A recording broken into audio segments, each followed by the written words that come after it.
ये यूट्यूब हो गया, फेसबुक, सोशल नेटवर्क हो गए, इन पे ना एक जो जहन को गंदा किया जा रहा है ना नौजवान के, वो ये किया जा रहा है, लिबरल तबका जो हमारा है वो ये कहता है कि मौसीकी रूह की ग़िज़ा है।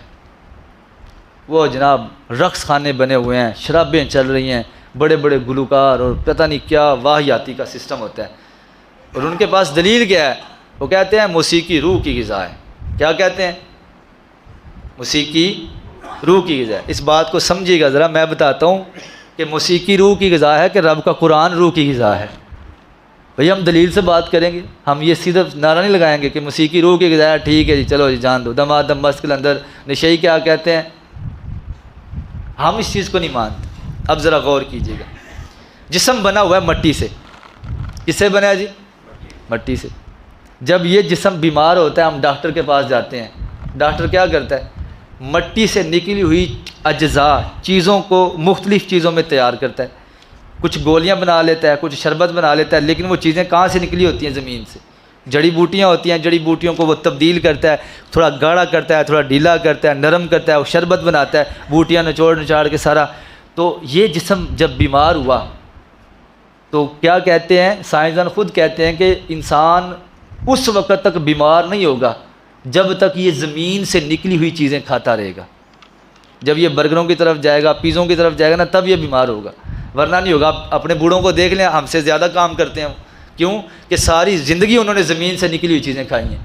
ताज़े गोंगलू, ताज़ी गाजरें, खेतों में जाना है, उधर से चीज़ें तोड़ तोड़ खाई जानी है और काम करते जाना है। वो आज भी हमसे ज़्यादा काम करते हैं। देखें, जिस्म बना हुआ है मट्टी से, और मट्टी का ताल्लुक़ किससे है? ज़मीन से। और रूह कहाँ से आई है भाई? रूह कहाँ से आई है?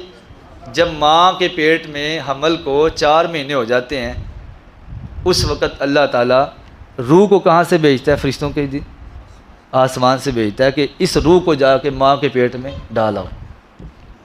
120 दिन जब मुकम्मल होते हैं, रूह बच्चे के पेट में आ जाती है। अल्लाह ताला फरमाता है लिख दो इसने क्या खाना है, क्या पीना है, कितना कमाना है, कितना इसने लगाना है, खर्च करना है, कहाँ मरना है, कहाँ जीना है, बच्चे कितने, सारा कुछ। जब 120 दिन के आप होते हैं ना, पेट में रूह आती है, उस वक्त ये लिख दिया जाता है भाई जो जो कुछ इसने करना है, कमाना है, खाना है, लगाना है, मौत, ज़िंदगी, सब कुछ लिख दिया जाता है।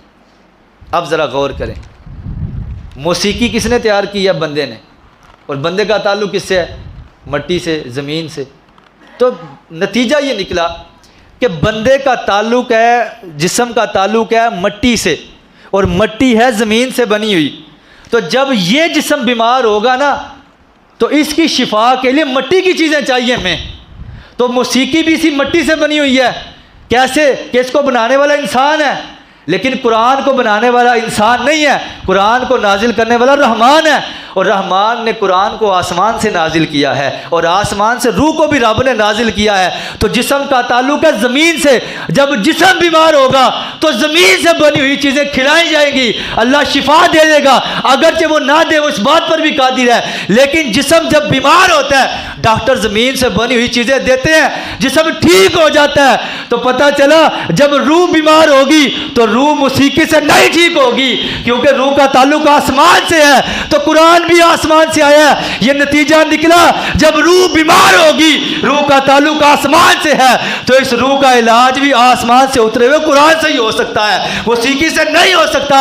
नतीजा निकला कि मौसीकी रूह की ग़िज़ा नहीं है, बल्कि रब का कुरान इस रूह की ग़िज़ा है। मौसीकी